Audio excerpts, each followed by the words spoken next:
The football season is heating up, so it's time to start dusting off those party recipes when people are coming over for the game. Today we're making party ribs for 60 people, and I'm giving you my recipe for the rib rub and the barbecue sauce so you can make these ribs yourself and impress your friends and family. I'm David Gafford with the Barbecue Lab, and we're on location cooking for a group of people over at Precision Garage Door of Indianapolis. These guys came through for us when our garage door broke, and it's time to say thanks with 180 party ribs for when the crew gets finished with work for the day. You might be asking, what in the world are party ribs? It's a method of cooking ribs where you cut each rib into individual single bone servings instead of cooking the entire rack whole. We'll talk about why I love cooking my ribs this way, but first let's fire up the Outlaw and get this one going. If you want to print this recipe along with the barbecue sauce or the barbecue rib rub, we have all of those links down in the description below for you. We're not gatekeeping anything, so all you have to do is go down in the description, click, print, and you are good to go. We're using pork loin back ribs today, and we picked up these 3 packs at Costco. One of the things I love about these is that the membrane has already been pulled off for us, so it's straight to cutting without having to wrestle the membrane for 15 racks. Just aim your knife in the middle between the bones, and that's all there is to it. If you're looking for a good boning knife, we've got a video comparing our favorites, and we'll put that down in the description below and up here in the card for you to watch next. To season the party style ribs, we laid out some wide aluminum foil on the counter and put our hot and sweet barbecue rub in a shaker bottle with the yellow sized lid. If you don't have one of these, they're really great for larger cooks where you're seasoning lots of meat. I'll put a link to this down in the description. This barbecue rub recipe is also in the description if you'd like to make your own batch. The goal is to season each rib on all 4 sides, and if you're using a sugary rub, go heavy. If it's a salt forward rub, plan on going with a light, even coat. We're cooking on the Outlaw Renegade trailer built by Jay Craig and his team up in Mentone, Indiana, just over an hour north of where we're located in Indy. This is a 30 by 60 inch cooking surface, and we're going to use the whole thing. I like to put ribs on the grate sitting on their side since I plan on flipping them once during the cook. This way I won't end up with meat side down and a bunch of smiley face rib bones looking at me during the second half of the cook. We're running the pit between 275 and 300 degrees today, and this is how we're going to leave the ribs for 45 minutes. We are putting 4 ThermoWorks meat probes into the ribs so we can track how the grill is running for the first few hours of the cook. If we see any row getting more heat than the others, we can rotate the rows when it comes time to flip the ribs over. Hey, if you're getting value out of this video, be sure to hit that like button down below. And why don't you share this with one of your friends that you're ready to throw some ribs down with? After just short of an hour, here's what our ribs were looking like.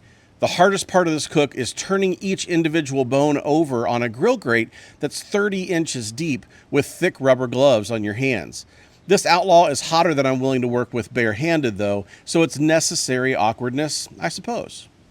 Once all of the ribs were flipped over, we set a 50-minute timer and went inside to make sauce. I won't show you in this video how to make our favorite barbecue sauce because we already have a walkthrough video ready for you here on our channel. I'll put that down in the description below if you'd like to make that sauce. But otherwise, pick your favorite sauce and let's carry on. After a cook time of about an hour and 45 minutes, here's what our ribs looked like, and it was time to get them into aluminum foil trays. We found that a griddle spatula was exactly the tool that we needed and made quick work of 15 full racks of ribs. For each pan of ribs, we're going to add 4 things. The first is butter. We're running Kerrygold butter today, and each pan is getting about 1.5 sticks in tablespoon-sized pats. Second is 2 handfuls of brown sugar. There's really no measuring here, so just fill your mitten with brown sugar and scatter it all over the top. Third, we're adding some honey, and I would estimate that we're using about 1/2 cup. We're not measuring, so more or less is completely up to you. Lastly, we're putting 3 ladles of our homemade barbecue sauce in each pan. Once it's all in there, we'll put on some gloves, and it's time to get messy and turn it all over to incorporate everything. You'll notice that the brown sugar dissolves almost instantly with the other ingredients, and once all of the ribs have a good coating, it's time to cover each pan with aluminum foil and put them back on the pit. Here's the question of the day that I want you to answer down in the comments. With football season upon us, what is your go-to recipe when you're having someone over, or you're going to someone else's tailgate, or you're going to their party in the backyard? What's your go-to recipe that you love to take? Let's help some other people out by generating a whole list of ideas down in the comments so that when football season is here, we can come back here for the ideas we need to impress our friends and football frenemies. I realize that I've scaled this recipe up to a larger quantity than you might want to make. And if you want to know how much butter to use with one rack of ribs, I'd say about a quarter stick. Probably a quarter cup of brown sugar and about 3 tablespoons of honey as well should be a good ratio. Maybe 1 ladle of barbecue sauce, and that would be good for 1 rack as well. The real complexity in scaling this recipe up to 4 racks of ribs per aluminum pan is how long these will take to come to our doneness temperature. If you wrapped 1 rack of party ribs in foil, you could probably have it done in about an hour running 275 to 300 degrees. If you put 4 racks of ribs in a foil pan running the same temperature, it will take 2 to 3 hours to build up that steam and get the ribs to the doneness we're looking for. That's why we kicked the grill up to 350 degrees and even higher once the ribs were in the pan.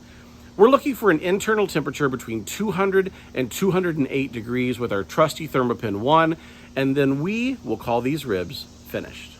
You could let these ribs rest in a dry cooler, or you could brush them with sauce and put them back on the grill to glaze and look all pretty. If you're like me though, and you have 50 people standing around waiting on ribs, you just take the pans inside and hand them a pair of tongs and a plate.